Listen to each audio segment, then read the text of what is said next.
संदर्भात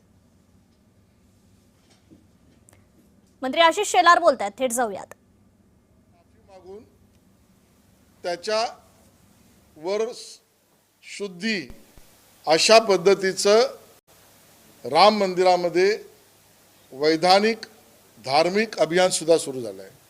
सांगण्याचा मुद्दा, आंदोलन करण्याचे मुद्दे आणि मागणे या विषयावर उत्तर प्रदेश सरकारने कोणालाही पाठीशी घातलेलं नाही। या सगळ्यावर कारवाई होते आहे आणि त्यामुळे पहिल्यांदा आंदोलनकर्त्यांच्या मुद्द्यावर मी या ठिकाणी उत्तर दिलेलं आहे। आता आंदोलकांची मानसिकता आणि मर्म याच्यावर बोलू। जर हिंदू जागृती आणि राम मंदिर मधला अपहार या मुद्द्यावरच आंदोलक आंदोलन करणार असतील तर त्या आंदोलकांची पार्श्वभूमी समजून घेतली पाहिजे। यामध्ये राजकारण आहे की नाही समजून घेतलं पाहिजे। यामध्ये भूमिकांमध्ये बदल आहे की नाही समजून घेतला पाहिजे।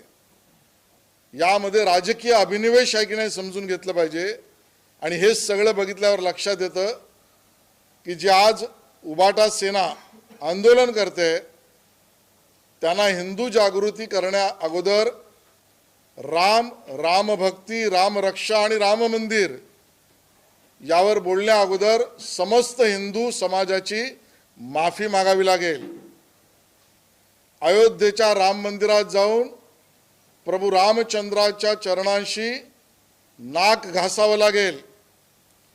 याचं कारण, ज्या शरयू नदीमध्ये कोठारी बंधूंचा खून केला, त्यांनी बलिदान दिलं, त्यातले पापी समाजवादी पार्टी बरोबर उद्धवजी तुम्ही आहात, तुम्ही राहिलात।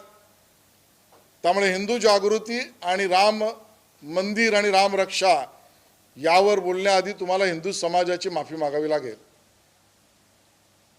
प्रभू रामचंद्राचं अस्तित्वच ज्यांनी अमान्य केलं त्या काँग्रेस बरोबर तुम्ही मांडीला मांडी लावून आहात। त्या काँग्रेसला सडेतोड प्रश्न विचारावा लागेल की तुम्ही दाखल केलेलं प्रतिज्ञापत्र हे चुकीचं आधी म्हणा, कारण आमचं हिंदू जागृतीचं अभियान आहे असं उद्धवजींना म्हणावं लागेल। असा सडेतोड सवाल ते विचारणार आहेत का काँग्रेसला, हा आमचा प्रश्न आहे। राम सेतू याबद्दल ज्यांनी न्यायालयात भूमिका मांडली की रामाचं अस्तित्व नाही, राम सेतू मान्य नाही, त्या काँग्रेसच्या हातात हात तुम्ही घातलात। त्या काँग्रेसला तुम्ही माफी मागा हिंदू जनतेशी, कारण आम्ही हिंदू जागृती करत आहोत असं उद्धवजी म्हणणार का? आणि हे प्रश्न संयुक्तिक होतात कारण आंदोलनकर्त्यांची मानसिकता आणि मर्म आणि बदललेल्या भूमिका स्पष्ट करतात। आणि म्हणून माझं म्हणणं आहे, हे आंदोलन